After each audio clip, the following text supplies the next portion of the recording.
In the final video for this lecture, we're going to talk more about representations of functions as power series.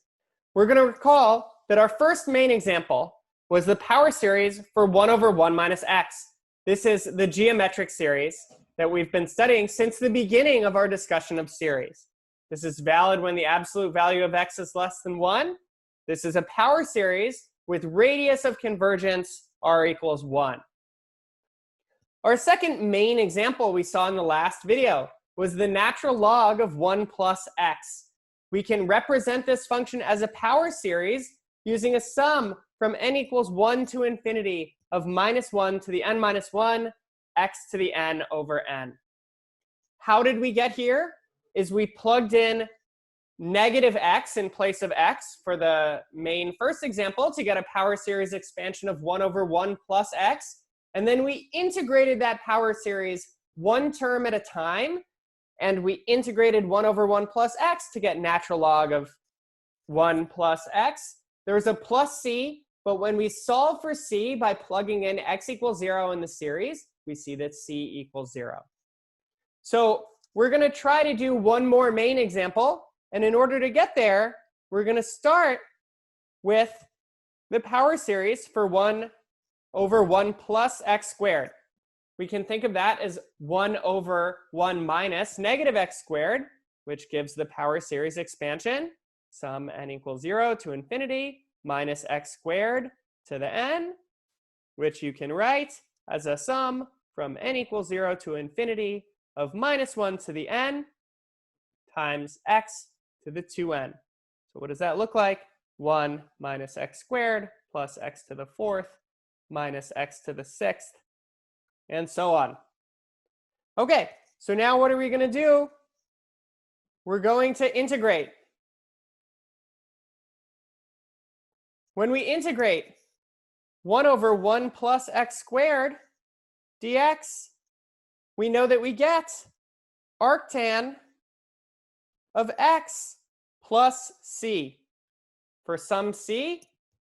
And when we integrate this power series, our key fact from last time says that we can integrate this series one term at a time. So we have the integral of this whole series, which we get by just taking a sum of what we get by integrating each term. Minus 1 to the n is just a number, and the integral of x to the 2n is x to the 2n plus 1 divided by 2n plus 1. Okay, but we have to solve for c. So we're going to solve for c. And we're going to do this the same way we did before.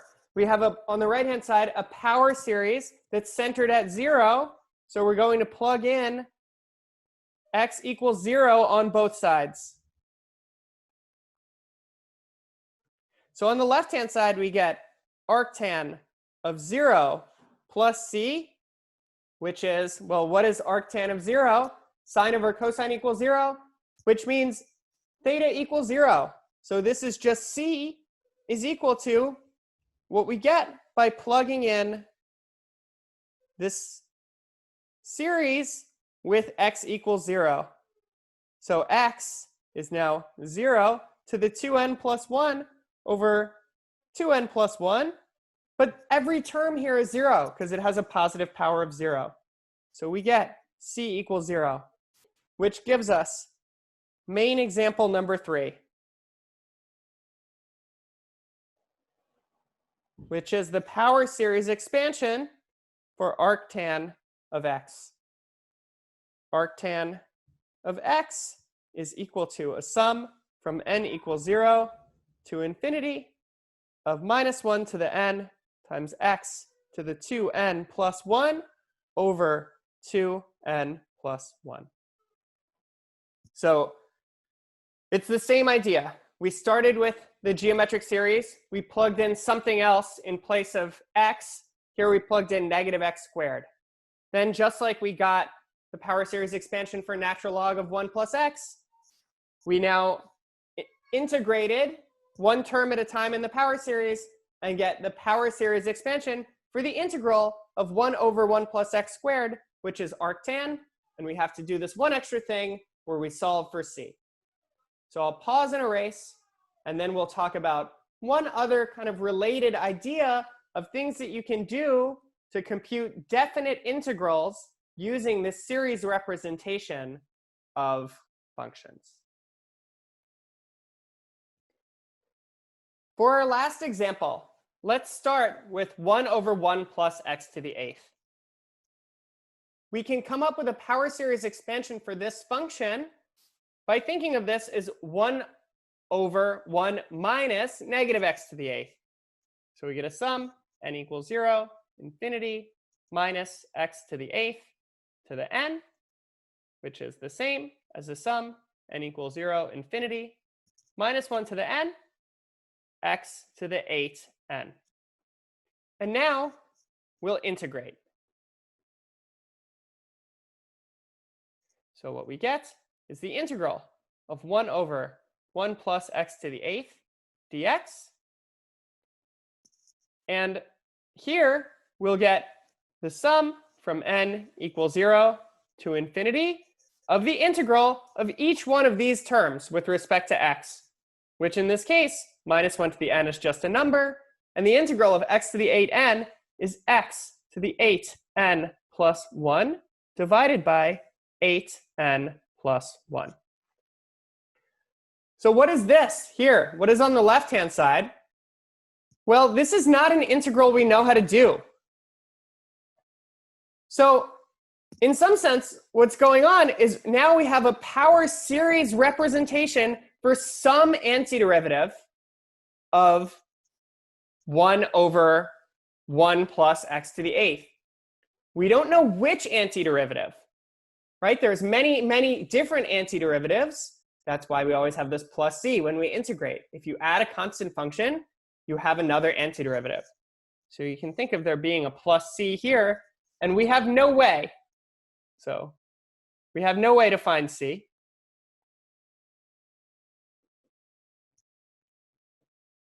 Like what the right value of c should be. But what we know is what we have here is a series representation for some antiderivative of this function. And that's good enough to compute definite integrals. So first, where is this series representation valid? This is valid for absolute value of x less than 1, because this power series is a power series that has radius of convergence r equals 1, because the original geometric series had radius of convergence r equals 1. This power series that we get by integrating one term at a time also has r equals 1, because when you integrate a power series, you don't change the radius of convergence. I'm not making any claims about what happens at the endpoints, but this will be valid when the absolute value of x is less than 1. So what can you do with this? Like, what's the point of all of this discussion?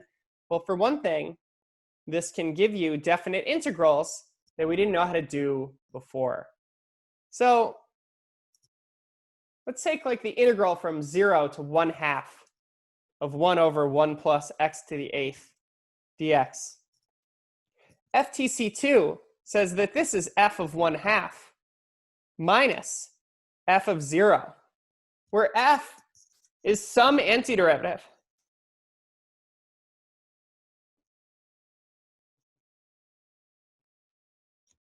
of this function.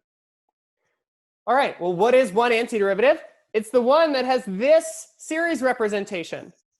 So what we can do is take this series, which is this sum of these like infinitely many terms, x to the 8n plus 1 over 8n plus 1. And we can now evaluate this power series at 0 and at 1/2. At 0, it's easy to see that you get 0. And at 1/2, what do we get? We get a sum, n equals 0, infinity, minus 1 to the n times 1 over 2 to the 8n plus 1 times 8n plus 1. So we don't have a good way to evaluate what this comes out to, like as a real number. But this is a series that converges. It converges to something.